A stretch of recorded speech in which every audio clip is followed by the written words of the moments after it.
السلام علیکم ورحمۃ اللہ وبرکاتہ۔ محترم ناظرین و سامعین، آپ ملاحظہ کر رہے ہیں پروگرام حسن احوال۔ رمضان 1441 کے بعد اللہ رب العزت کی توفیق سے ایک بار پھر ہم اپنے پروگرام میں حاضر ہیں اور اللہ رب العزت کے مبارک نام سے پروگرام کا آغاز کیے دیتے ہیں۔ پروگرام کا آپ کو معلوم ہے، بسم اللہ الرحمن الرحیم۔ پروگرام میں ہم جو فارمیٹ رکھے ہوئے ہوتے ہیں وہ ہے آیت درود و سلام، اور اس کے ذریعے سے حاضر ہوتے ہیں دربار رسالت مآب صلی اللہ علیہ وسلم میں، اور اس کے بعد پھر رسول پاک صلی اللہ علیہ وسلم کے واسطے اور وسیلے سے اور آیت وسیلہ کو پکڑتے ہوئے جاتے ہیں اللہ کے دربار میں، اور اللہ کے دربار میں معافی کے کلمات عرض کرتے ہیں بواسطہ رسالت صلی اللہ علیہ وسلم۔ پھر اس کے بعد کلمہ شہادت پڑھتے ہیں تاکہ یہ کلمہ شہادت ہماری زندگی میں استحکام اختیار کر لے اور آخری کلام ہماری زندگی کا کلمہ پر ہو۔ اس کے بعد پروگرام کا عنوان اوپن کرتے ہیں، اور پہلے حصے کا اختتام جب ہوتا ہے تو دوسرے حصے میں ہم آپ کی لائیو کال اور سوال لیتے ہیں، اور سوال و جوابات کے ساتھ پروگرام کا اینڈ دعا پر ہوتا ہے۔ یہ ہے پروگرام کی ترتیب۔ تو جو لوگ رمضان میں ہمارے ساتھ تھے یا رمضان میں ہمارے ساتھ نہیں تھے، اللہ تعالیٰ سب کو سلامت رکھے۔ جو دنیا سے رخصت ہو گئے کووڈ-19 یا ویسے اللہ کے قضا سے، ان کے اللہ درجے بلند فرمائے، اور بیماروں کو اللہ شفا یابی عطا فرمائے۔ یقیناً آپ سب خیریت سے ہوں گے، اور اگر آپ کو مزید برکت، رحمت، کرم، عطا اور بخشش کو پانا ہے تو آئیے چلتے ہیں قرآن مجید فرقان حمید کی طرف۔ قرآن مجید فرقان حمید ان ھذہ تذکرہ فمن شاء اتخذ الی ربہ سبیلا، یہ تذکرہ ہے، جو چاہے اپنے رب کی راہ کو اختیار کرنا وہ اس کو پکڑ لے۔ اور اسی طرح سے قرآن مجید انہ ذکر لک ولقومک، یہ آپ کے لیے بھی ذکر ہے اور آپ کی قوم کے لیے بھی، یعنی امت محمدیہ اور انسانیت کے لیے، پوری انسانیت کے لیے قرآن کو نصیحہ اور ذکر الہی بنا دیا گیا، اور فرمایا کہ اگر حقیقی سکون چاہیے، الا بذکر اللہ تطمئن القلوب، اللہ کا ذکر جو ہے وہ حقیقی سکون اور اطمینان دلوں کو عطا کرتا ہے۔ اور ایمان والے وہ ہیں جب اللہ کا نام سنتے ہیں، اللہ کا ذکر سنتے ہیں، تو پھر ان کے دل پر ایک رقت، ایک خشیت کی کیفیت طاری ہو جاتی ہے۔ وجلت قلوبہم، ان کے دل جو ہے وہ لرز جاتے ہیں۔ اور اسی طرح سے فرمایا کہ یا ایھا الذین آمنوا اذکروا اللہ ذکرا کثیرا وسبحوہ بکرۃ واسیلا، اے ایمان والو تم اللہ کا ذکر بڑی کثرت سے کیا کرو، اور صبح و شام اس کی جو ہے وہ تسبیح بیان کیا کرو، یعنی سبحان اللہ و بحمدہ، سبحان اللہ العظیم۔ اور ایک جگہ فرمایا کہ تسبیح کو حمد کے ساتھ ملا لیا کرو، فسبح بحمد ربک واستغفر انہ کان توابا، اپنے رب کی حمد کے ساتھ تسبیح کیا کرو اور اس سے استغفار کیا کرو۔ تینوں چیزوں کو ملا دیا قرآن مجید نے، بے شک تمہارا رب بہت توبہ قبول کرنے والا ہے۔ تو آئیے، تمام اذکار کا جو کلائمیکس ہے وہ اللہ رب العزت کا ذکر ہے، اور اللہ رب العزت کس کا ذکر کر رہا ہے وہ جانتے ہیں۔ قرآن مجید فرقان حمید سورۃ الاحزاب، سورہ کا نمبر ہے 33، آیت کا نمبر ہے 56، اور اس آیت کو آیت درود و سلام کہا جاتا ہے۔ سمجھنے کے لیے، آسانی کے لیے، سہولت کے لیے، کوئی آپ سے پوچھے آیت درود و سلام کون سی ہے تو آپ یہ بیان کر سکتے ہیں کہ یہ آیت درود و سلام ہے، جو 56 نمبر کی آیت ہے، اور سورہ کا نمبر 33، اور سورہ کا نام الاحزاب، پارہ جو ہے یہ 22واں ہے جس میں یہ آیت آئی ہے۔ اور آیت کیا ہے؟ اعوذ باللہ من الشیطان الرجیم، ان اللہ وملائکتہ یصلون علی النبی یا ایھا الذین آمنوا صلوا علیہ وسلموا تسلیما، صدق اللہ العظیم۔ اس آیت میں اللہ رب العزت نے پہلے حصے میں اپنی سنت کا بیان کیا ہے، اور اس سنت میں اللہ نے اشتراک رکھا ہے۔ اللہ رب العزت شرک کو گوارا نہیں کرتا، لیکن اشتراک رکھا ہے، اپنے فرشتوں کو ملا لیا ہے۔ اور وہ سنت الہیہ کیا ہے؟ بے شک اللہ تعالیٰ اور اس کے سارے فرشتے نبی صلی اللہ علیہ وآلہ وسلم پر درود بھیجتے ہیں، صلات بھیجتے ہیں۔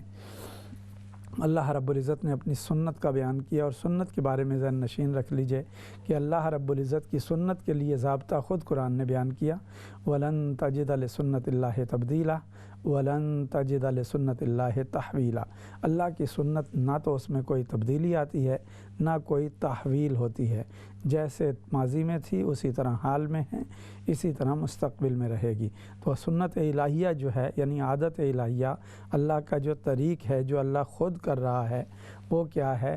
اللہ رب العزت اپنے رسول صلی اللہ علیہ وسلم پر، اپنے نبی صلی اللہ علیہ وسلم پر، اپنے محبوب صلی اللہ علیہ وسلم پر، خاتم النبیین صلی اللہ علیہ وسلم پر درود بھیج رہا ہے، صلات بھیج رہا ہے۔ اور یہاں مفسرین نے صلات کے مختلف معنی جو ہے بیان کی ہیں کہ یہاں اللہ کی طرف جب صلات کی نسبت ہو تو اس کا معنی ہوتا ہے رحمتیں نچھاور کر رہا ہے، اور فرشتوں کی طرف جب نسبت ہو تو اس کا معنی ہے کہ وہ اللہ رب العزت کی بارگاہ میں التجائیں کر رہے ہیں، دعائیں کر رہے ہیں۔ اور جب انسانوں کی طرف نسبت ہو تو انہیں حکم دیا جا رہا ہے کہ وہ بھی اللہ کی بارگاہ میں جو ہے وہ ملتجی بنے اور اپنے حبیب صلی اللہ علیہ وسلم پر درود پڑھیں۔ تو پہلے حصے میں یہ بیان کیا گیا کہ اللہ رب العزت کی سنت جو ہے وہ یہ ہے کہ اللہ رب العزت ہمیں بتا رہا ہے کہ دیکھو لوگوں میں کیا کرتا ہوں، دیکھو انسانوں اور جنوں میں کیا کرتا ہوں، میری سنت میری عادت کیا ہے۔ اور پھر اگر ہم قرآن مجید میں تھارولی غور کریں تو ہمیں یہ بھی معلوم ہوگا کہ ہر مخلوق جو ہے اللہ کی صلات بھی پڑھ رہی ہے اور اللہ کی تسبیح بھی پڑھ رہی ہے۔ اور جب ہم احادیث کے ساتھ ان آیات کو ملاتے ہیں تو مولا کائنات سیدنا علی کرم اللہ وجہہ الکریم بیان کرتے ہیں کہ میں رسول پاک صلی اللہ علیہ وسلم کے ساتھ وادی مکہ میں گزرا تو ایک سامنے پتھر تھا، وہ رسول پاک صلی اللہ علیہ وسلم پر جس پتھر کے پاس سے گزرتے وہ کہتا السلام علیکہ یا رسول اللہ، درخت کے پاس سے گزرتے وہاں سے بھی یہ صدائیں اور آوازیں آتی تھیں۔ تو قرآن مجید نے کہا کہ کائنات میں جو کچھ بھی ہے وہ اللہ رب العزت ما من شیء یسبح بحمدہ، اور دوسری جگہ فرمایا قد علم صلاتہ و تسبیحہ، کل قد علم صلاتہ و تسبیحہ، ان میں سے ہر ایک نے اپنی صلات بھی جان رکھی ہے اور اپنی تسبیح بھی جان رکھی ہے۔ اس پر مفسرین نے کہا کہ جس طرح سے ہر شے اللہ رب العزت کے ذکر میں مشغول ہے، اللہ کی تسبیح میں مشغول ہے، اللہ کی صلات پڑھ رہی ہے اپنی اپنی انداز میں، اپنے اپنے طریق پر، اسی طرح سے ہر مخلوق جو ہے وہ رسول پاک صلی اللہ علیہ وسلم پر درود اور رحمت بھی بھیج رہی ہے، اللہ کی بارگاہ میں التجا کر رہی ہے، سلام بھی حضور علیہ السلام کی بارگاہ میں آ رہا ہے۔ خود آقا علیہ السلام نے فرمایا کہ میں اعلان نبوت سے پہلے اس پتھر کو بھی جانتا ہوں، جب میں اس کے پاس سے گزرتا تو وہ مجھے سلام کیا کرتا تھا۔ تو اس سے آپ آگاہ جان لیجئے، کیونکہ رسول پاک صلی اللہ علیہ وسلم رسول العالمین ہیں، ارسلت الی الخلق کافہ، رسول اللہ صلی اللہ علیہ وسلم جو ہے وہ تمام مخلوق کی طرف رسول بنا کے بھیجے گئے ہیں، اور رحمت للعالمین ہیں کہ ہر شے کا وجود مصطفیٰ کا صدقہ ہے، حضور کے واسطے ہی ہر شے کو بنایا گیا ہے، اور حضور کے صدقے سے ہی ہر شے کی بقا اور ہر شے کی حیات ہے۔ کیونکہ رحمت کا معنی یہی ہے کہ پہلا رحمت کا مفہوم یہی ہے کہ جو ایجاد میں کسی کے لیے جو ہے وہ وسیلہ اور سبب بنے اور رحمت بنے۔ تو حضور علیہ السلام کو رحمت للعالمین جو فرمایا، تو حضور علیہ السلام کے صدقے ہی ہر شے کو تخلیق کیا گیا، بلکہ ہر شے کی تخلیق حضور علیہ السلام کے نور کی ریفلیکشن سے ہوئی ہے، خواہ جنت ہو، جہنم ہو، عرش ہو، جو بھی مخلوق ہے وہ نور مصطفیٰ صلی اللہ علیہ وسلم کا پرتو ہے، اور نور مصطفیٰ صلی اللہ علیہ وسلم اللہ رب العزت کے نور کی ریفلیکشن ہے، حصہ نہیں ہے، جز نہیں ہے۔ ذہن نشین رکھیے کہ اللہ رب العزت لا یتجزا ہے، وہ جز سے پاک ہے، اس کی ریفلیکشن نور کی اور اس کی تخلیق وہ نور محمدی صلی اللہ علیہ وسلم ہے، اور اس نور سے ہر شے کو بنایا گیا ہے۔ اسی لیے رسول پاک صلی اللہ علیہ وسلم نے فرمایا اول ما خلق اللہ نوری ومن نوری خلق جمیع الکائنات، او کما قال، کہ سب سے پہلے جو شے بنائی گئی وہ میرا نور تھا، وہ میری لائٹ تھی، اور میرے نور سے پھر ہر شے کو تخلیق کیا گیا ہے۔ اور اس کے لیے جو لوگ مطالعہ کرنا چاہیں وہ المصنف عبد الرزاق جو امام بخاری اور امام مسلم کے دادا استاد ہیں، ان کی کتاب مصنف میں پڑھ سکتے ہیں۔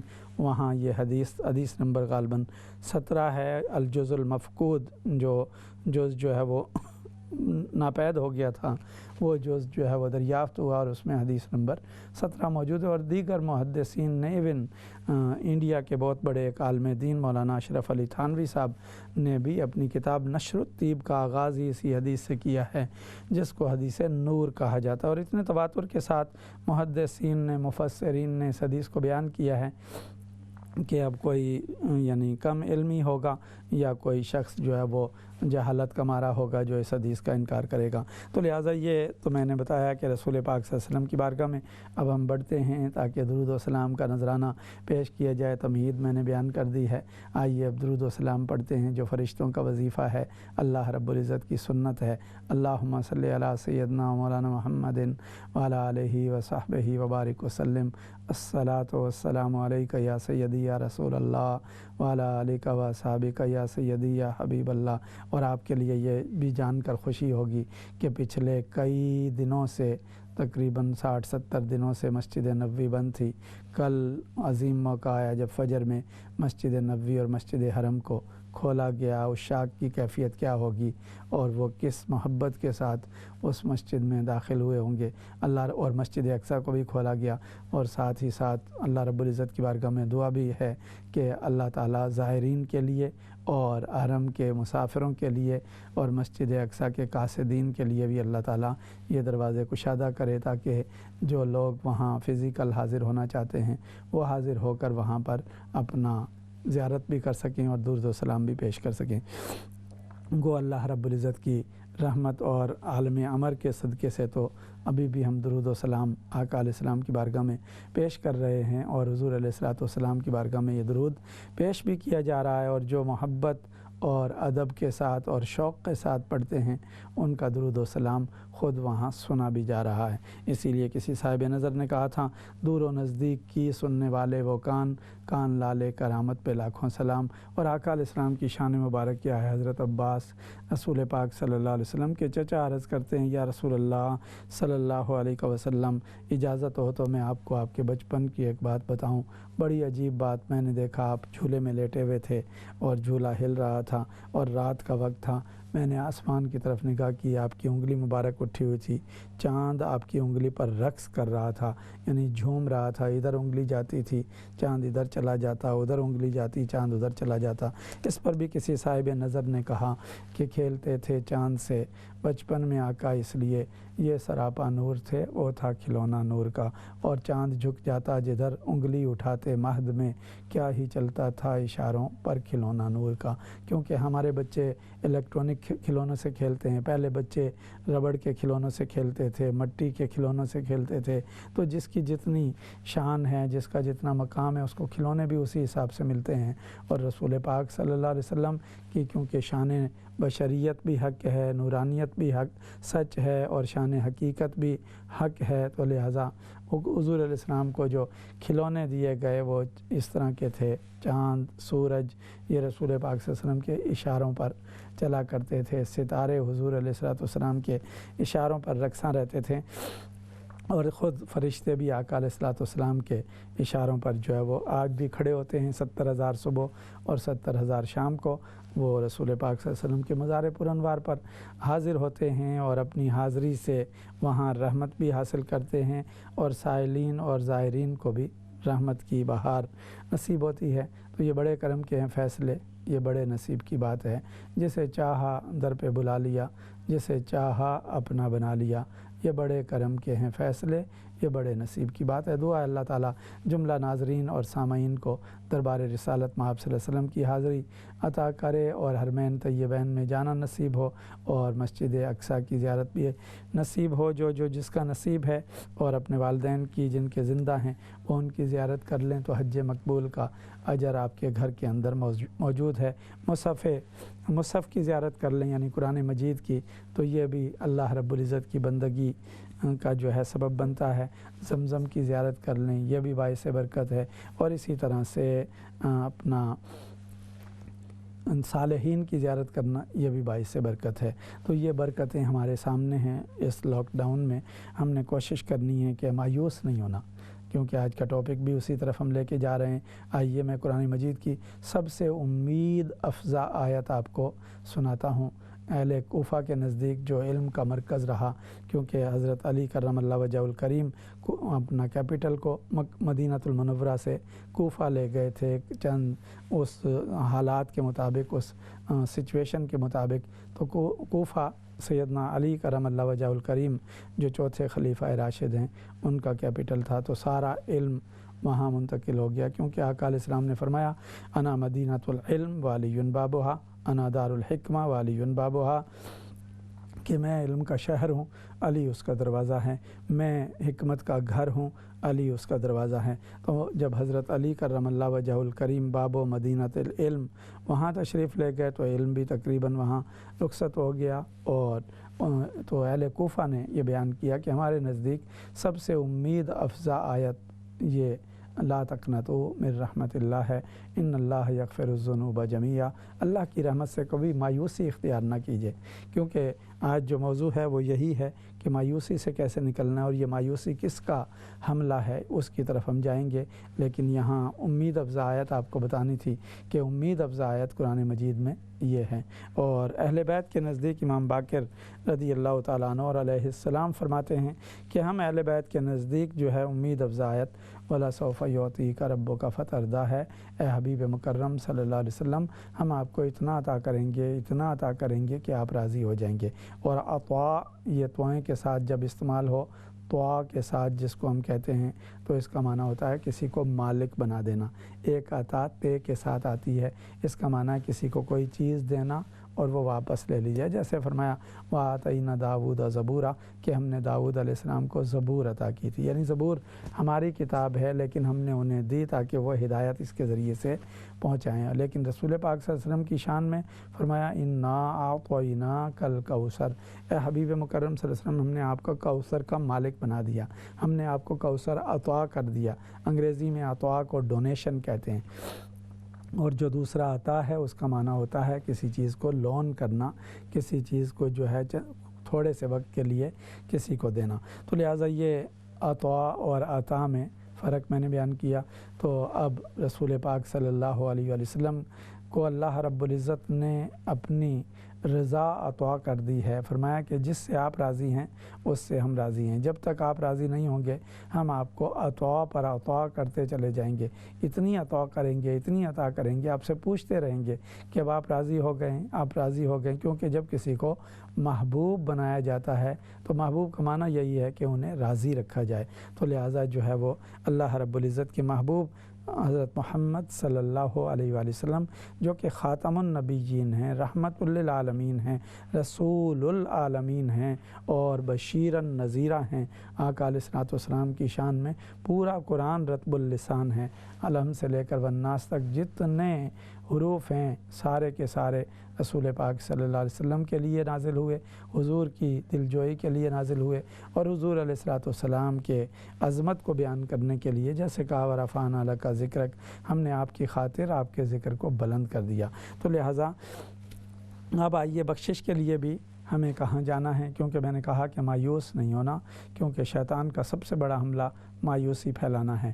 جب بندے کو مایوس کر دیتا ہے تو پھر بندہ اللہ سے بھی مایوس ہو جاتا ہے، اور جو بندہ اللہ کی رحمت کی امید ہی چھوڑ بیٹھے تو اندازہ کر لیجئے کہ باب رحمت اس پر بند ہو جاتا ہے، اور یہ وسوسہ فی صدور الناس کے ذریعے سے شیطان وسوسوں کا ٹیکہ لگاتا ہے۔ وسوسہ کیا ہے؟ شک کو پھیلاتا ہے، شیطان جو ہے شکوک پیدا کرتا ہے، ایمبیگوٹیز پیدا کرتا ہے، اور انسان کو جو ہے یقین سے ڈی ٹریک کرنے کی کوشش کرتا ہے۔ یقین جب کسی کا مزمحل ہو جائے تو پھر اس کو ہراساں کرنا بہت آسان۔ یہ کرونا وائرس کیا ہے؟ کرونا وائرس ہوتا ہی یہی ہے کہ جو انسان کو جو ہے وہ اٹیک کرے اس پر، اور اٹیک کرنے کے بعد اس کو جو ہے امیون سسٹم کو توڑ دے، دفاعی نظام کو توڑ دے۔ جب کسی کا دفاعی نظام ٹوٹ گیا تو پھر آپ اندازہ کر لیجئے کہ وہ تو کمزور ہو گیا۔ لہٰذا جب بھی باہر کے جو ہے وہ بیکٹیریاز حملہ آور ہوتے ہیں تو ہمارا دفاعی نظام جو اللہ رب العزت نے رکھا ہے وہ انہیں دھکیلتا ہے، وہ انہیں دور کرتا ہے۔ لیکن اگر کسی کا امیون سسٹم اور دفاعی نظام کمزور ہو، ڈیفنس کمزور ہو، تو پھر وہ باہر کے آنے والے بیکٹیریا انفیکٹ کر دیتے ہیں، اور جس کی وجہ سے انسان بیماری کا شکار ہو جاتا ہے۔ تو لہٰذا اندر انر سیلف جتنا مضبوط ہوگا، جو انٹرنل سسٹم جتنا مضبوط ہوگا، وہ باہر کے آنے والے بیکٹیریاز کو اٹھا کے پھینک دے گا، وائرس کو اٹھا کے پھینک دے گا۔ وائرس کی کیا مجال کہ وہاں پر جو ہے وہ آ سکے۔ اسی لیے قرآن مجید نے کہا کہ یہ شیطان، یہ جو خناس ہے، یہ وسوس فی صدور الناس، یہ دبک جانے والا ہے، یہ پیچھے ہٹ جاتا ہے۔ جب اللہ کا ذکر ہو تو یہ پیچھے ہٹ جاتا ہے، اور جب ذکر بند ہو جائے، جب دیکھتا ہے کہ بندہ غفلت میں چلا گیا ہے، تو پھر اٹھ کے حملہ کرتا ہے، الذی یوسوس فی صدور الناس، لوگوں کے دلوں میں شکوک و شبہات پیدا کرتا ہے، وسوسے پیدا کرتا ہے۔ اور جب وسوسے پیدا کرتا ہے تو جس نے اس وائرس کو ایکسیپٹ کر لیا وہ انفیکٹڈ ہو گیا، انفیکٹڈ ہوا تو پازیٹیو آ گیا، پازیٹیو آیا تو پھر انسان مریض ہو گیا۔ اب اس کے لیے کیا حل دیا کہ اب اس کو جو ہے کوارنٹائن میں بھیج دو، قرنطینہ میں بھیج دو۔ اور قرنطینہ کو بھی جو لوگ قرنطینہ میں ہیں وہ بھی اسے رحمت جانیں کہ اللہ رب العزت نے یہیں خلوت عطا کی ہے، ورنہ ایک خلوت جو ہے وہ قبر میں ملنی ہے، اور وہ بڑی طویل خلوت ہوگی۔ تو لہٰذا جس نے اپنی خلوت کو حسین کر لیا، اس کی جلوت بھی حسین ہو گئی۔ اسی لیے کہا کہ رات کو تھوڑی دیر کے لیے اٹھ جایا کرو، اٹھ کر اللہ کو منایا کرو، یعنی کہیں نہ کہیں اپنے آپ کو خلوت میں ضرور رکھو۔ سیکلوژن کا جس نے فائدہ اٹھا لیا، جس نے خلوت کا فائدہ اٹھا لیا، وہ آدمی جو ہے وہ اپنے آپ کو بنا گیا، اور جو خلوت میں فائدہ نہیں اٹھا سکا، جلوت میں تو پھر بہت سارے ویسے ہی معاملات جو ہے چلتے رہتے ہیں۔ تو لہٰذا اس کا ضرور خیال کرنا ہے۔ تو مایوسی سے نکالنے کے لیے ہمیں اللہ رب العزت نے امید دلائی، اور امید افزا آیت میں نے آپ کو بیان کی کہ اللہ کی رحمت سے مایوس نہیں ہونا۔ تو رحمت سے مایوس نہیں ہونا تو پھر رحمت ملے گی کہاں؟ ہاں، اللہ تعالیٰ نے فرمایا کہ میں تو رحمان بھی ہوں، رحیم بھی ہوں، ارحم الراحمین بھی ہوں۔ جتنے رحمت کے مادے تھے، رحمت کے مادے سے جتنے بھی کلمات بنے تھے، اللہ نے سب اپنی شان میں بیان کیے۔ وَهُوَ ارحم الراحمین قُل رب اغفر وارحم وانت خیر الراحمین، کہ اللہ رب العزت کی بارگاہ میں یہ بھی التجا کیا کرو، اے ہمارے رب اغفر، ہمیں معاف کر دے، یعنی ہمارے گناہوں پر جو ہے وہ پردہ ڈال دے، ہمیں جو ہے وہ چھپا لے اپنی رحمت میں، ورحم، اور ہم پر اپنی رحمت فرما، انت خیر الراحمین، بے شک تو بہت زیادہ رحمت کرنے والا ہے، ارحم الراحمین ہے۔ اور اسی طرح سے اللہ رب العزت نے اپنا انٹروڈکشن کرواتے ہوئے بسم اللہ الرحمن الرحیم، الحمدللہ رب العالمین، الرحمن الرحیم، مالک یوم الدین، اور فرمایا بس رحمتی وسعت کل شیء، میری رحمت نے ہر شے کو کور کیا ہوا ہے، ہر شے میری رحمت کے احاطے میں ہے، حتیٰ کہ میرے غضب پر بھی میری رحمت نے جو ہے وہ غلبہ کر لیا۔ رحمتی سبقت علی غضبی، میری رحمت میرے غضب پر جو ہے وہ غالب آ گئی۔ تو لہٰذا رحمت سے مایوس نہیں ہونا، مایوسی کو اسی لیے کفر قرار دیا گیا ہے۔ اب وہ رحمت ملے گی کہاں؟ مجسم رحمت اللہ رب العزت نے پرسونیفائڈ جو رحمت ہے وہ رسول پاک صلی اللہ علیہ وسلم کی روپ میں بنا دی ہے۔ حضور علیہ السلام کو مجسم رحمت بنا دیا ہے، سرتاپا رحمت، رحمت ہی رحمت، رحمت ہی رحمت، رحمت ہی رحمت، اور رحمت کی کیا جمیع عالمین کے لیے رحمت بنا دیا۔ اتنی رحمت حضور علیہ السلام کو عطا کی، آپ حیران ہوں گے، اندازہ کریں۔ تو فرمایا کہ اب کہاں جاؤ؟ وَلَوْ أَنَّهُمْ إِذ ظَّلَمُوا أَنفُسَهُمْ جَاءُوكَ فَاسْتَغْفَرُوا اللَّهَ وَاسْتَغْفَرَ لَهُمُ الرَّسُولُ لَوَجَدُوا اللَّهَ تَوَّابًا رَحِيمًا۔ یہاں بھی رحیمہ پر آیت کو ختم کیا کہ تمہیں اگر اللہ کی رحمت چاہیے، معافی چاہیے، تمہیں جو ہے ڈپریشن سے نکلنا ہے، انگزائٹی سے نکلنا ہے، تمہیں جو ہے وہ اپنے آپ کو جو ہے وہ رحمت میں ڈالنا ہے، تو پھر دربار رسالت میں آپ صلی اللہ علیہ وسلم میں حاضر ہو جاؤ، وہاں بیٹھ کر اللہ سے رحمت مانگو، اللہ سے بخشش مانگو، کرم مانگو، اور میرا رسول بھی تمہارے لیے سفارش کرے گا، تو تم ضرور اللہ کو مہربان پالو گے۔ اسی لیے ہم کہتے ہیں استغفر اللہ العظیم الذی لا الہ الا ھو الحی القیوم۔ وقفے پر جا رہے ہیں، وقفے سے آئیں گے تو یہیں سے شروع کریں گے، ہمارے ساتھ رہیے۔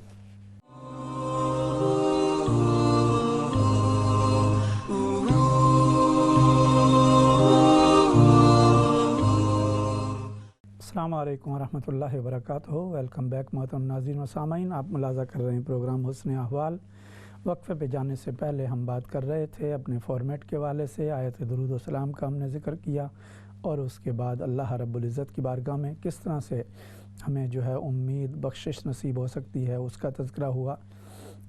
اور بات یہاں ختم ہوئی تھی کہ معافی کے لیے اللہ کی رحمت کے امیدوار بننے کے لیے ہمیں دربار رسالت مآب صلی اللہ علیہ وسلم میں حاضر ہونا ہے، خواہ کوئی حصاً حاضر ہو، روحاً حاضر ہو، معناً حاضر ہو، جس جہت میں بھی حاضر ہوگا اس کی حاضری ہو جائے گی، کیونکہ دل کی حاضری اور حضوری جو ہے وہ زیادہ معنی رکھتی ہے۔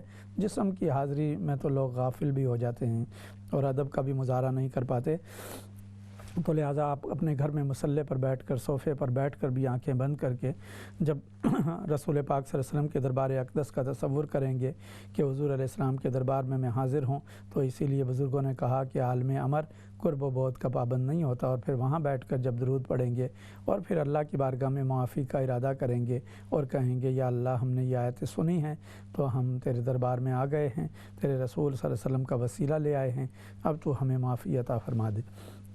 تو معافی کے کلمات بھی میں نے عرض کر دیے جو مسلم شریف میں آئے۔ ایک اور کلمات، اللہم انک عفو کریم تحب العفو فاعف عنا، اللہم انک عفو کریم تحب العفو فاعف عنی، اللہم انک عفو کریم تحب العفو فاعف عنی۔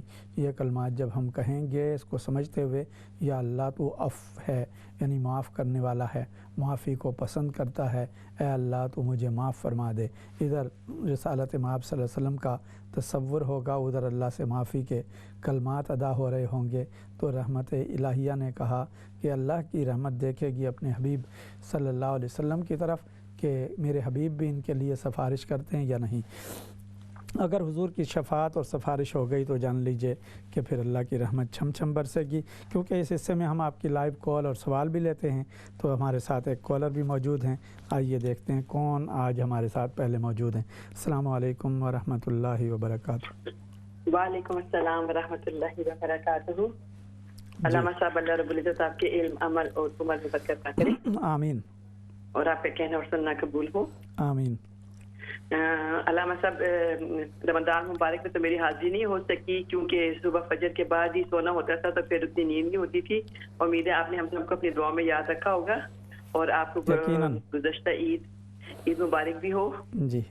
اور علامہ صاحب آپ کی صحت ٹھیک ہے؟ مجھے آپ کی سے لگ رہا ہے چہرے سے کہ آپ کی صحت کچھ ٹھیک نہیں ہے۔ اللہ خیر رکھے۔ جی جی، اور میرا ایک سوال ہے، جیسے کہ ہمارے مطلب جو بہن بھائی ہیں تو علم مطلب نہیں رکھتے، اور جیسے کہ زکوٰۃ کا ہی مسئلہ لے لیں کہ جب وہ ان کو اب پتہ چلتا ہے کہ زکوٰۃ کی ادائیگی کے لیے کسی کو مالک بنانا بھی شرط ہے، اور اس طرح چھان بین کر کے شریف فقیر کو مطلب زکوٰۃ دینی چاہیے، لیکن اگر انہوں نے اپنی گزشتہ سالوں کی زکوٰۃ ایسے چھان بین کر کے یا مالک بنا کے نہ دی ہو تو ان کی زکوٰۃ کا کیا حکم ہوگا؟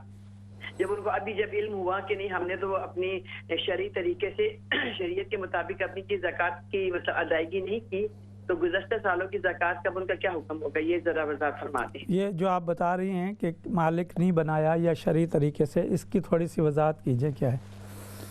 مطلب ہے کہ جیسے مطلب علماء کرام فرماتے ہیں نا کہ آپ چھان بین کریں کہ وہ جی صاحب نصاب نہ ہوں اور ان کو زکوٰۃ دیں جو واقعی مستحق کو، لیکن انہوں نے بغیر کے، جیسے انسان اپنا صدقہ دے دیتا ہے صدقہ نافلہ، تو انہوں نے ویسے ہی زکوٰۃ ادائی کی تھی، لیکن وہ تھے صاحب نصاب، ان کے پاس اتنا مطلب یعنی مال تھا، لیکن انہوں نے اپنی جس طرف سے یہ سمجھا کہ یہ ان کو حاجت ہے تو زکوٰۃ ادا کر دی، تو اس کے بارے میں۔ ٹھیک، بہت شکریہ، انشاءاللہ بہت شکریہ آپ کی آمد کا۔ ایک اور کالر ہیں۔ السلام علیکم ورحمۃ اللہ۔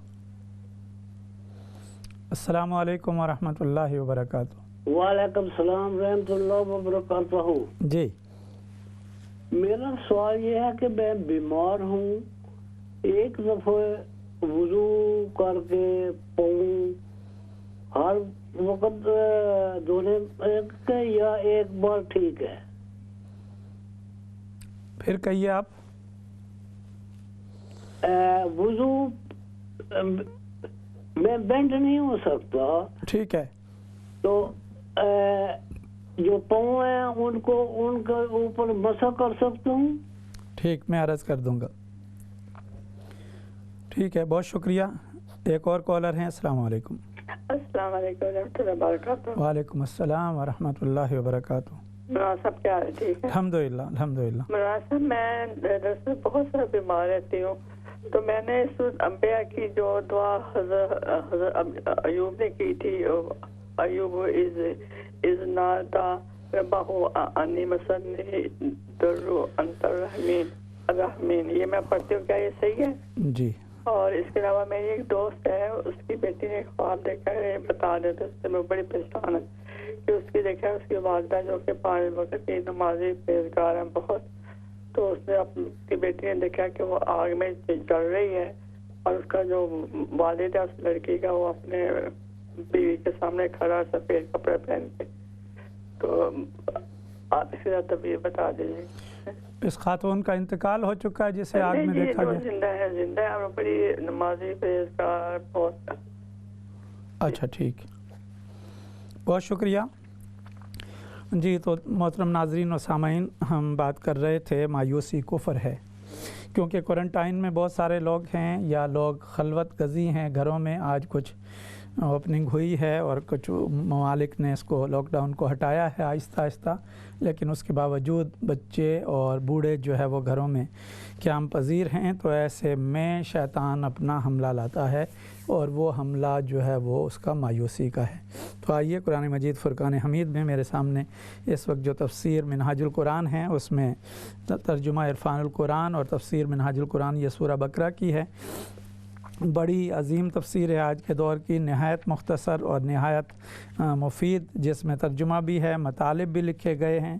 یعنی ڈیٹیل تفسیر نہیں ہے, مطالب کے ذریعے سے بات کو جو ہے وہ سمجھایا گیا. یعنی قرآن کے ساتھ قرآن کا تعلق جو ہے وہ برقرار رہے, یہ نہ ہو کہ تفسیر کی لمبی جو ہے وہ ابحاث میں بندہ دور نکل جائے. تیسرا, اس میں فوائد بھی لکھے گئے ہیں, یعنی جو نکات ہیں روحانیت کے, تصوف کے, جو ہمارے پروگرام سے بھی ریلیٹڈ ہیں, کہ ہمارا پروگرام سارا من کی صفائی سے متعلق ہے.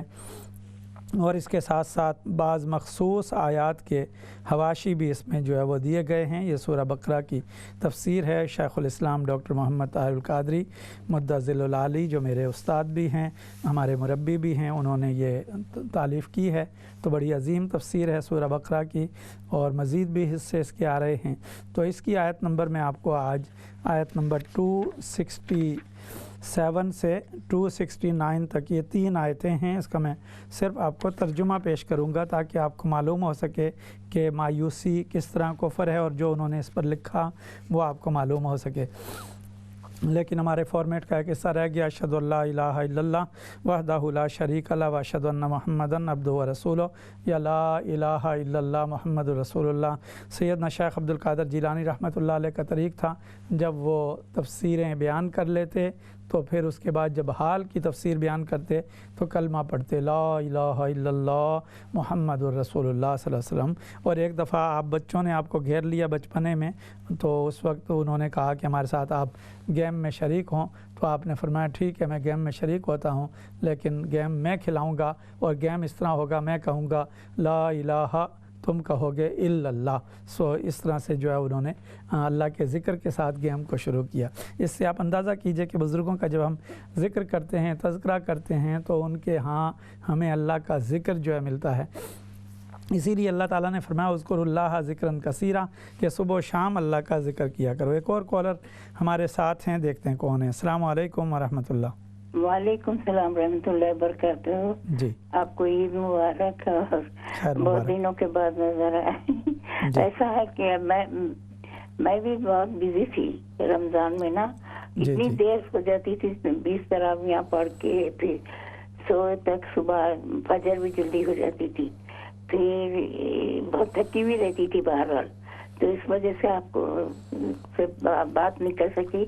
بہرحال ایک میرا سوال ہے نماز کے بارے میں. ٹھیک, اگر ایک بعض جو ہیں زور سے پڑھنے والی نمازیں ہیں نا, جی جی, ہاں, اگر بعض وقت نہ خیال نکل کے وہ آہستہ پڑھتے ہیں اور ویسا ورثہ ایسا کر لیتے, تو کیا اس کے لیے سجدہ سہو کرنا پڑتا؟ پھر کہیے ذرا. نہیں, اس کے لیے سجدہ سہو کی ضرورت پڑتی ہے. سجدہ سہو نماز میں؟ ہاں, نماز میں اگر زور سے پڑھنے والی نماز کو رکعتوں کو اگر آہستہ پڑھے, اور امام یا انڈیویجول, اگر آہستہ پڑھنے والی نمازوں کو زور سے پڑھے. جی جی, میں عرض کر دوں گا انشاءاللہ. تو قرات بالجہر کے متعلق آپ نے پوچھا، میں ضرور اس پہ عرض کر دیتا ہوں۔ آئیے چلتے ہیں پروگرام کی طرف، اور ایک کالر اور ہمارے ساتھ ہیں، انہیں بھی شامل کر لیں۔ السلام علیکم ورحمۃ اللہ۔ ورحمۃ اللہ۔ جی آپ لائیو ہیں، فرمائیے اپنا سوال لائیے۔ جی میں ایک سوال پوچھنا چاہتی ہوں آپ سے۔ جی جی جی میں مجھے نماز کا کچھ پوچھنا آپ سے حضور۔ جی جی بولیے۔ وہ یہ ہے کہ میری عمر 70 سے اوپر ہے۔ جی جی۔ اور ساری نمازیں تو وقت پہ کر لیتے ہیں، وہ ظہر، عصر، مغرب، عشاء، مگر فجر کی نماز کے لیے میرے لیے ٹائم سے نہیں اٹھا جاتا ہے۔ ٹھیک ہے۔ اور اس کے ساتھ یہ بھی ہے کہ میرے پیر کا آپریشن بھی ہوا ہے، تو ہم اٹھ کر کے جب صبح اٹھتے ہیں نا 8 بجے کے قریب، جی تو وضو کر کے ہم پراپر پوری نماز 2 سنت، 2 فرض، 2 استغفار سب پڑھ لیتے۔ تو کیا ایسا کرنا صحیح ہے یا غلط ہے؟ جی ٹھیک ہے، میں بتا دیتا ہوں، آپ ساتھ رہیے۔ تو آئیے قرآن مجید فرقان حمید کی طرف آج تربیت حاصل کرتے ہیں تفسیر منہاج القرآن سے، جو شیخ الاسلام ڈاکٹر محمد طاہر القادری مدظل العالی نے مرتب کی ہے۔ اس کی 3 آیات میں نے بتائی ہیں۔ موضوع ہے آج کا مایوسی کفر ہے، کہ مایوسی سے کس طرح ہم نے نکلنا ہے۔ اللہ کی رحمت اور رسول پاک صلی اللہ علیہ وسلم کی دامن کے ساتھ یہ 2 چیزیں جب ہمارے ہاتھ میں ہوں گی، اور دامن مصطفیٰ صلی اللہ علیہ وسلم تک پہنچنے کے لیے اولیاء کرام کا واسطہ اور اپنا گائیڈ اور اپنا مربی، اپنا شیخ جب آپ کے ساتھ یا ٹیچر آپ کے ساتھ ہوگا، تو وہ آپ کو دربار رسالت میں آپ صلی اللہ علیہ وسلم کے میں لے جائیں گے، وہاں سے قرآن کی تعلیم ملے گی۔ تو آیت نمبر 267 کو دیکھیے، میں صرف ترجمہ پڑھوں گا اور آپ خود اسے یعنی اپنے گھروں میں اسٹڈی کر سکتے ہیں، پڑھ سکتے ہیں۔ اللہ رب العزت نے فرمایا، اے ایمان والو، ان پاکیزہ کمائیوں میں سے اور اس میں سے جو ہم نے تمہارے لیے زمین سے نکالا ہے، اللہ کی راہ میں خرچ کیا کرو، اور اس میں سے گندے مال کو اللہ کی راہ میں خرچ کرنے کا ارادہ مت کرو۔ اگر وہی تمہیں دیا جائے تو تم خود اسے ہرگز نہ لو، سوائے اس کے کہ تم اس میں چشم پوشی کر لو، اور جان لو کہ بے شک اللہ بے نیاز، لائق ہر حمد ہے۔ اب یہ آیت نمبر 268 ہے، اس کو ذرا غور سے سنیے۔ شیطان تمہیں اللہ کی راہ میں خرچ کرنے سے روکنے کے لیے تنگ دستی کا خوف دلاتا ہے اور بے حیائی کا حکم دیتا ہے، اور اللہ تم سے اپنی بخشش اور فضل کا وعدہ فرماتا ہے، اور اللہ بہت وسعت والا، خوب جاننے والا ہے۔ آیت نمبر 269 کو دیکھیے، جسے چاہتا ہے دانائی عطا فرما دیتا ہے، اور جس سے حکمت و دانائی عطا کی گئی اسے بہت بڑی بھلائی نصیب ہو گئی، اور وہی لوگ نصیحت حاصل کرتے ہیں جو صاحب عقل و دانش ہیں۔ یہ 3 آیات ہیں، ان کو اب میں آپ کو تفسیر سے پڑھ دیتا ہوں تاکہ آپ کو اس کی تفسیر بھی معلوم ہو سکے کہ ان آیات میں کیا مفہوم جو ہے وہ بیان کیا گیا ہے۔ آیت نمبر 267 کی تفسیر میں جو پہلا مضمون ہے، مضمون کا نمبر ہے 761، راہ حق میں عمدہ مال دینے کا حکم، یعنی اللہ کے راستے میں جب مال دیا جائے تو وہ اعلیٰ ہو۔ اور اگلا مضمون ہے خراب اور گھٹیا مال صدقے میں دینے کی ممانعت، یعنی خراب اور گھٹیا، یعنی جسے ہم خود گھٹیا سمجھ رہے ہیں، اپنے لیے اچھا نہیں سمجھ رہے، یا جو مال گل سڑ گیا ہے اسے نہ دیا جائے۔ تیسرا مضمون ہے انفاق فی سبیل اللہ کے لیے اموال کے چناؤ کا معیار کیا ہو۔ یہاں صراحت کر دی گئی ہے، جو مال آپ کو دیا جائے اور اس کا لینا آپ کو ناگوار ہو تو اسے راہ حق میں دینا کیسے گوارا کیا جا سکتا ہے۔ یہاں ہمارے اس روایتی خیرات کے تصور کو رد کیا گیا ہے، جس کے تحت ہم نے 2 واضح معیار بنا رکھے ہیں، اپنے لیے اعلیٰ معیار اور راہ حق میں دین کے مصارف کے لیے یا معاشرے کے غربا اور محرومین کے لیے ادنیٰ معیار۔ اس کی بنیادی وجہ یہ ہے کہ صدقہ و خیرات کے روایتی تصور نے غربا کے تصور استحقاق، جو ان کا حق ہے، کو ہماری نظروں سے اوجھل کر دیا ہے۔ ہم غربا کی معاشی بحالی اور اقامت دین کو اپنا فرض سمجھ کر اللہ کی راہ میں خرچ نہیں کرتے، بلکہ بچے کھچے مال کی خیرات دین اور افلاس زدہ انسانوں پر احسان سمجھ کر خرچ کرتے ہیں۔ یعنی جو زکوٰۃ بھی دیتے ہیں، صدقہ بھی دیتے ہیں، تو ہم یہ سمجھتے ہیں کہ ہم احسان کر رہے ہیں، اور وہ بھی گلا سڑا مال جو ہے۔ صدقہ و خیرات کا خیال آتے ہی ہمارا تصور بہت نیچے چلا جاتا ہے، اس میں عمدگی، تقدس اور ادائیگی فرض کا خیال برقرار نہیں رہتا۔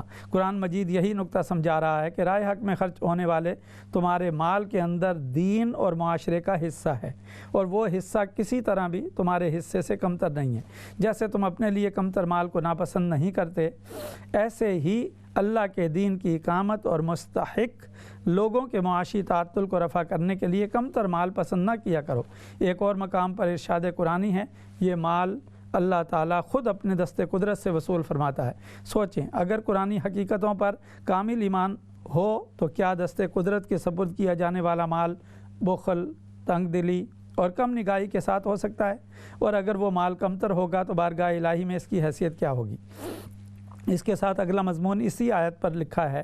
اس میں یہ پہلو بھی پیش نظر رہنا چاہیے کہ عمل انفاق کے ذریعے معاشرے سے استحصالی نظام کا خاتمہ اور اسلامی انقلاب کی تاسیس مقصود ہے۔ جس عمل کی بنیادی گھٹیا مال کے چناؤ، بخل اور تنگ دلی پر رکھی جائے گی، اس سے مثبت اور خوشگوار انقلاب کی توقع کیسے ہو سکتی ہے؟ اس لیے انفاق جتنی عمدگی سے ہوگا، یعنی خرچ کرنا، انفاق کا لفظ جو ہے وہ مشکل ہے، اس لیے میں نے کہا خرچ کرنا جتنی عمدگی سے ہوگا، انقلاب بھی اسی عمدگی سے بپا ہوگا۔ اور انفاق کے عمل میں جس قدر پست فکری اور تنگ نظری کار فرما ہوگی، تبدیلی کا عمل بھی اسی قدر سبوتاج ہو جائے گا۔ یہ تھا آیت نمبر 267 پر تبصرہ۔ اور اب آئیے آیت نمبر 268 جو آج کا ہمارا مضمون ہے کہ مایوسی جو ہے وہ کفر ہے، اس پر آپ فرماتے ہیں کہ اللہ تعالیٰ کی بے نیازی اور بہت لائق حمد ہونے کا بیان۔ شیطان کا ناداری اور تنگ دستی سے ڈرانا اور بے حیائی کا حکم کرنا، یہ شیطان کے دو بڑے حملے ہیں۔ ایک فقر، جیسے حدیث پاک میں فرمایا گیا کہ قریب ہے کہ بھوک انسان کو کافر بنا دے، کاد الفقر ان یکون کفرن۔ تو شیطان ہمیشہ جو ہے وہ بھوک کا، جس کو ہنگر کہتے ہیں، جس کو جو ہے وہ ہم مایوسی کہتے ہیں، اس کا جو ہے خوف دلاتا رہتا ہے اور بے حیائی کا حکم کرتا ہے۔ اس پر آپ نے تفسیر میں فرمایا ان شیطانی وسوسوں کی طرف اشارہ ہے جو انسان کو رائے حق میں خرچ کرنے سے روکتے ہیں۔ شیطان انسانی ذہنوں میں یہ وہم ڈالتا ہے اگر مال یوں ہی اللہ کی راہ میں خرچ کیا جاتا رہا تو ختم ہو جائے گا، کاروبار میں سرمایہ کی کمی واقع ہو جائے گی، یہ کمی مالی تنگ دستی کا باعث بن سکتی ہے، کل کو مشکل وقت آیا تو سرمایہ کہاں سے لوگے؟ اور اگر اپنی کمائی ہوئی دولت خرچ کرنی بھی ہے تو تھوڑی سی چند ایک غریبوں، یتیموں اور بیواؤں پر خرچ کر دو، باقی یا تو اپنے کاروبار ہی کو مزید وسیع کرنے پر خرچ کرو یا اپنی زندگی اور نفس کو لذت و آسائش فراہم کرنے پر۔ شیطان اس لذت نفس کے خیال کو بڑھاتے بڑھاتے بے حیائی تک بھی لے جاتا ہے کہ چند روزہ زندگی ہے اور اللہ نے مال و دولت دی ہے، کچھ عیش کر لو، پھر یہ موقع ہاتھ نہیں آئے گا، بعد میں کچھ پیسے خرچ کر کے نیکی اور توبہ خرید لینا۔ یہ نیکی کا وہ مذموم رسمی تصور ہے جو کئی اہل دولت میں پایا جاتا ہے۔ پھر اس کے بعد اگلا مضمون کہ اللہ رب العزت اس کے ربٹ میں، اس کے یعنی شیطان کے حملے کے مقابلے میں کیا کرتا ہے؟ اللہ کی طرف سے بخشش اور فضل کا وعدہ ہے۔ شیطانی وسوسوں کے برعکس اللہ تعالیٰ کی یقین دہانی، راہ حق میں مال خرچ کرنے پر مزید فراخی و برکت کی ہے۔ اس عمل سے تنگ دستی نہیں بلکہ رزق میں فضل و وسعت اور آخرت میں بخشش و مغفرت نصیب ہوتی ہے۔ اور اس پر جو فائدہ لکھا ہے، اگر دل میں، یہ بڑا اہم فائدہ ہے، اس کو غور سے سنیے، اگر دل میں بارگاہ الہی کی نسبت نا امیدی، عدم اطمینان اور تشکیک کی کیفیت غالب ہو تو سمجھ لیا جائے کہ شیطانی وساوس کا اثر ہے۔ پھر میں یہ کہہ رہا ہوں، اگر دل میں بارگاہ الہی کی نسبت نا امیدی، عدم اطمینان اور تشکیک یعنی شک میں انسان مبتلا ہو جائے، یہ کیفیت غالب ہو جائے تو سمجھ لیا جائے کہ شیطانی وسوسوں کا اثر ہو گیا ہے۔ آخری آیت کو، وقت چونکہ کم ہے، آپ کے سوالات بھی لینے ہیں، وہ انشاءاللہ العزیز نیکسٹ میں ہم لیں گے 269 کو۔ آئیے اب آپ کے سوالات۔ ایک بہن نے پوچھا، عید مبارک، خیر مبارک، اللہ سلامت رکھے، اور ان ایام جو شوال ہیں 6 روزے جنہوں نے رکھ لیے ان کے لیے نہایت مبارک، جو نہیں رکھ سکے ان سے گزارش ہے کہ وہ اسی مہینے میں اس کو مکمل کر لیں، خواہ وہ کنٹینیوس رکھیں، خواہ ایام 20 کو ملا لیں، خواہ منڈے اور جمعرات کو ملا لیں، خواہ یعنی منڈے اور جمعرات کے ذریعے سے جس طرح چاہیں 6 روزے اس میں مکمل کر لیں۔ اور جو خواتین ہیں، بہنیں جن کے روزے رہ گئے تھے رمضان کے، وہ اس میں قضا کی نیت کر لیں تاکہ ان کے وہ روزے بھی ادا ہو جائیں اور شوال کا بھی انہیں ثواب مل جائے۔ تو اگر زکوٰۃ دے دی، زکوٰۃ دینے والے نے اپنی نیت کے مطابق بالکل ٹھیک دی، لیکن شرع کے مطابق انہیں بعد میں علم ہوا یہ تو درست نہیں ہوا، یہ کسی غیر مستحق کے پاس چلی گئی، تو پہلی بات تو یہ ہے کہ ان کی طرف سے زکوٰۃ ادا ہو گئی ہے، باقی انہوں نے اپنی تحقیق اس وقت کر لی تھی یا جو انہوں نے بہتر سمجھا اللہ کی بارگاہ میں وہ قبول ہو گئی۔ اب باقی آئندہ جب سے مسئلے کا علم ہوا اس کا جو ہے وہ احتیاط کر لیں، الا ما قد سلف، اور اگر کوئی اور صدقہ و خیرات کرنا چاہیں تو وہ ان کا قبول ہو جائے گا۔ اس کے بعد جو ہے ایک بھائی نے پوچھا کہ وہ بیمار ہیں، ایک دفعہ وضو کرتے ہیں، کیا پاؤں پہ مسح کر سکتے ہیں؟ پہلی بات تو یہ ہے کہ پاؤں کا دھونا جو ہے وہ یہ شریعت میں فرض ہے، اور مسح کے لیے آپ کو یا تو آپ میڈیسن ساکس جو ہیں وہ پہنیں یا لیدر ساکس پہنیں، تو پھر اس پر ایک دن ایک رات کے لیے مسح ہو سکتا ہے مقیم کے لیے، اور 3 دن 3 رات مسافر کے لیے، یا پھر آج کل جو ہے وہ دھونے کے لیے ٹوٹی میں آپ کو بینٹ ہونے کی ضرورت نہیں ہے، اس کے نیچے بھی آپ کھڑے ہو سکتے ہیں اور دھو سکتے ہیں، یا کوئی آپ کی مدد کر دے، اور پھر اگر یہ سارے صورتیں نہ ہوں تو پھر جو ہے وہ مسح کی طرف بھی جایا جا سکتا ہے۔ ایک بہن نے کہا کہ وہ ایوب علیہ السلام کی دعا پڑھتی ہیں، اللہ رب العزت بالکل حق دعا ہے، آپ ضرور پڑھیے، انشاءاللہ سارے مسئلے جو ہے وہ حل ہو جائیں گے۔ خواب کے حوالے سے چونکہ پروگرام میں ہم خواب کو ڈیل نہیں کرتے کیونکہ خواب کچھ ہے تعبیر کچھ ہے، تو اس حوالے سے اگر کوئی خواب کا پروگرام ہو تو وہ دیکھیے۔ وہ آگ میں جل رہی ہیں، بعض دفعہ ایسا ہوتا ہے، میں صرف بنیادی اصول بیان کر دیتا ہوں کہ ایسا ہوتا ہے کہ دکھایا کچھ اور جا رہا ہوتا ہے، اس کی تعبیر کچھ اور ہوتی ہے، تو لہٰذا اس کا دھیان رکھیے، کسی ایسے معبر سے پوچھیے جس پر آپ کا اعتماد ہو۔ ایک بہن نے پوچھا کہ قرات بالجہر جو ہے جن صورتوں میں جن نمازوں میں نہیں کرنی، اگر اس میں کر لی جائے تو ہاں، وہ اگر ایسی صورت میں کر لی گئی تو اس سے سجدہ سہو واجب ہوگا امام پر، لیکن اگر کوئی انڈیویجول پڑھ رہا ہے تو وہ اگر اور کوئی نہیں ہے تو وہ اگر اتنی آواز میں پڑھیں کہ وہ خود سن لیں تو اس میں شرعاً کوئی قباحت نہیں ہے، لیکن امام اگر جو ہے وہ سری نمازوں میں جہری قرات کرے اور جہری نمازوں میں سری کرے تو اس سے سجدہ سہو واجب ہوگا ہمارے نزدیک فقہ حنفی میں۔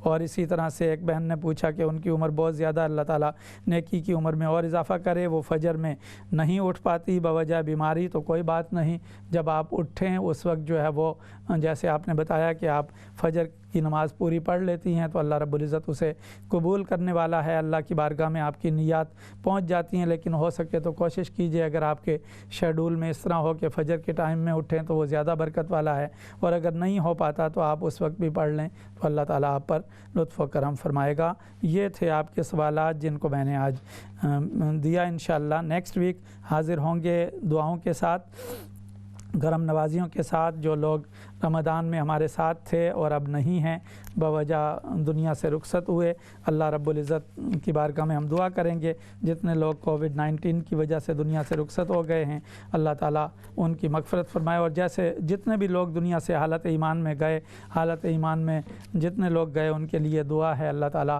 ان کی قبروں کو نور علی نور فرمائے، اور ہمارے جتنے احباب اور خواتین دنیا سے رخصت ہو چکے ہیں اللہ تعالیٰ کی بارگاہ میں ہم دعا کرتے ہیں اللہ انہیں شفا یابی ان کے درجے بلند کرے، اور جتنے بیمار ہیں اللہ انہیں صحت یابی عطا فرمائے، اور جو پینڈیمک نے پوری دنیا کو جو ہے وہ متاثر کیا ہوا اللہ تعالیٰ اس سے دنیا کو ریلیف عطا کرے، اور خیر اور سلامتی کے دروازے ہم سب کے لیے کشادہ کر دے۔ اعوذ باللہ من الشیطان الرجیم، بسم اللہ الرحمن الرحیم، الحمدللہ رب العالمین، الرحمن الرحیم، مالک یوم الدین، ایاک نعبد و ایاک نستعین، اہدنا الصراط المستقیم، صراط الذین انعمت علیہم غیر المغضوب علیہم ولا الضالین، آمین۔ اللہم صلی علی سیدنا مولانا محمد وعلی آلہ وصحبہ وبارک وسلم، لا الہ الا اللہ محمد الرسول اللہ صلی اللہ علیہ وسلم۔